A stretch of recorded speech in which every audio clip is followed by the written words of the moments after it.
Last week we watched History of Hunting Part 1 about Native Americans. This week we're going to deal with the first settlers that came in Kentucky and how it changed things.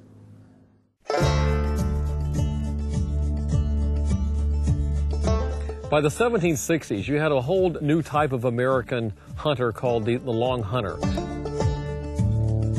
Long hunters were known for their duration of hunt. They would be away for a long time, and they would travel typically great distances. These men would go in pack horses with their supplies and bring back hundreds and thousands of deer, and that was the exchange, typically in the more settled areas.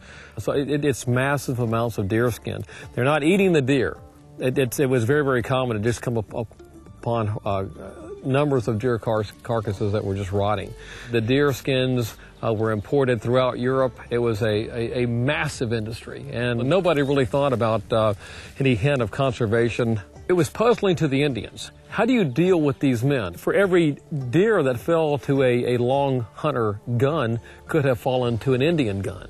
And so it was a two-edged sword. As the traders would come in, they would bring in new commodities, blankets, they would bring in beads, they would bring in wool, they would bring in trade silver, and so these were desirable things. Tea, oftentimes, the liquor trade was extensive. And so basically what happens is you began to have conflicts.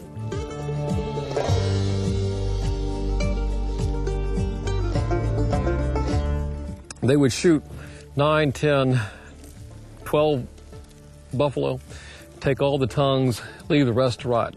They'd see another drove maybe the next day, maybe later that afternoon, do the same thing, take the tongues, leave the rest to rot.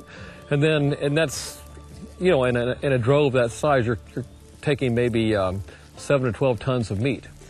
And then within 2 or 3 days, they would complain from lack of food. How many buffalo died because of that? Just that piece of meat right there. Well, if you would be talking about the entire United States, I would say 20 to 30 million for the tongue. This is the buffalo tongue. This is pretty hot, but this is the most succulent part of the buffalo. It's high in fat, high in protein. Kind of the Atkins diet of the frontier, and it had a sweet, buttery kind of taste. We can eat some. I don't know if you want to. You know what? Why don't you slice me off a piece? I want to see. All right. I want to see what this tastes like. That's the best cut of the meat.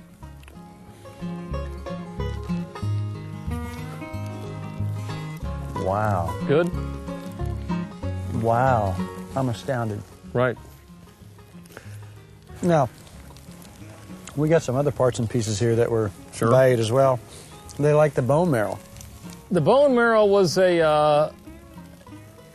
just about as much as a delicacy as the tongue. The problem with the bone marrow was getting to it, because it's in the femur and the shank bones. You got to get them. You got to bust them open, and it tastes very, very similar. And again, like the tongue, the marrow is going to be primarily fat. It's tough to get to them. You've got to bust them open with axes or rocks or whatever, and just throw them on the fire and cook it. That's the interior of the bone. Oh, and that is good. With the marrow bones, there's several accounts of men that would begin eating marrow, and it's like they couldn't stop eating it. This particular piece of the buffalo, in fact, they usually come in twos, but these are the buffalo gonads. And again, these are quite a delicacy, and they go down easy. You're welcome to there. It is good. I'm telling you what. I'll take this one. Give my thumb. Now, when was the last sighting again of the buffalo in Kentucky? Well, the actual last documented sighting that can be verified was in 1802 by André Michaud, who was a French botanist, and this is in the area of Green River. Now, there were several taverns, like around Lexington and Midway and Paris, Kentucky, and so forth, that specialized in buffalo steaks. By 1810, 1812, they no longer had them on the menu because they couldn't get them. And so you can kind of infer then that they were, if not gone, pretty well diminished, shot out. Now, what about records of elk? When did they start to disappear? Well, the elk is a little bit more problematic in my opinion, to talk about, because the records are a little bit vaguer.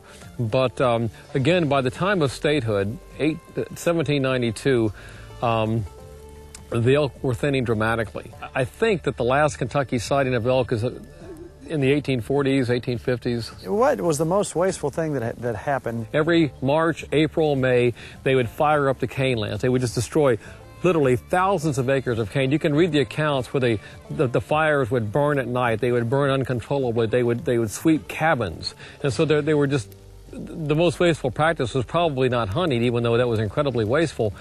But it was a combination of that plus the destruction of the habitat. And there was always rapacious hunting. There was always overkilling. There was no regard to hunting seasons and gestation periods. You had that.